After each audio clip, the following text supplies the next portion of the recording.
शहर में कोरोना के केस बढ़ने के साथ अब ग्रामीण इलाकों में भी तेजी से संक्रमण फैलने लगा है।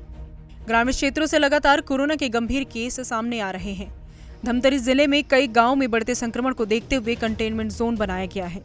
इन्हीं में से एक नेशनल हाईवे से सटा छाती गांव है, जहां इन दिनों कोरोना के बढ़ते संक्रमण की वजह से सन्नाटा पसरा हुआ है। धमतरी जिले के छाती गांव इन दिनों हॉट स्पॉट बना हुआ है, क्योंकि यहां लगातार कोरोना के मामले सामने आ रहे हैं। यहां अब तक करीब 99 लोग संक्रमित हो चुके हैं, जिनमें से करीब 10 लोगों की यहां मौत हो चुकी है। इसके अलावा 73 से ज़्यादा एक्टिव केस है। करीब 8,000 से ज्यादा की आबादी वाले छाती गांव में 1 मई को 6 ग्रामीणों की मौत हो गई थी। इनमें से 4 ग्रामीण कोरोना पॉजिटिव पाए गए थे, 2 संदिग्ध थे।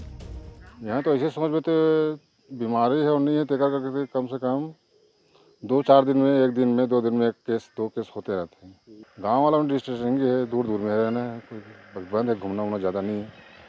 पालन होते है, शासन के जो निर्देश है ना, वो पालन हो जाते हैं। कुछ लोग पॉजिटिव होने के बाद भी आइसोलेशन सेंटर या कोविड केयर सेंटर नहीं गए। इसका असर ये हुआ कि परिवार के अन्य सदस्य इससे संक्रमित हुए और फिर एक के बाद एक लोग संक्रमित होते गए। जिला प्रशासन सख्ती से गांव में लोगों से कोरोना गाइडलाइन का पालन कराने में जुट गया है। तब हमने सख्ती के साथ, जिसमें हमारे धमतरी के एसडीएम श्री चंद्रकांत कौशिक जी हैं, हमारा काफ़ी सहयोग किए। उन्होंने फिर पुलिस बल के साथ एक एक गली में भ्रमण किए 2 दिन तक, और 2 दिन तक वैक्सीनेशन के लिए और टेस्ट कराने के लिए, प्लस आइसोलेशन सेंटर में लोगों को जाने के लिए सलाह दिए सख्ती के साथ। तो उनकी सख्ती भी बहुत काम आई।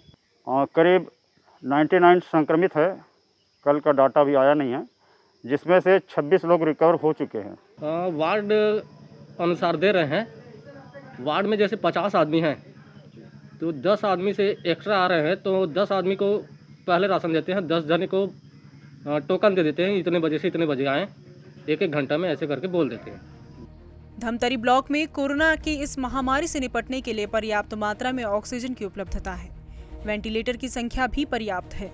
कोविड-19 मरीजों के लिए जिला अस्पताल में 40 ऑक्सीजन बेड बनाया गया है। हमारे ज़िले में 11.5 जो है क्यूबिक मीटर जो है हमको ऑक्सीजन की जो है ज़रूरत पड़ रही थी, मतलब उपलब्धता है, और ज़रूरत केवल 5.5 पॉइंट का पड़ रहा है। तो लगभग हमारे पास जितना ऑक्सीजन उपलब्ध है उसका आधा ही अभी ज़रूरत पड़ रहा है। और यदि हमारे पास 200 और सिलेंडर की पूर्ति हो जाएगी तो मैं समझता हूं कि ज़िले में अगर 15,000 भी केस अगर एक साथ आ जाते हैं तो ऑक्सीजन बेड अवेलेबल हो जाएंगे। बहरहाल प्रशासन भी ग्रामीण क्षेत्रों में संक्रमण की दर को कम करने के लिए लगातार जागरूकता अभियान चला रही है। प्रशासन के निर्देश पर हर गांव में आइसोलेशन सेंटर बनाए गए हैं। यही वजह है कि इस गांव को अब कंटेनमेंट जोन बनाया गया है। रामेश्वर मरकाम, ईटीवी भारत।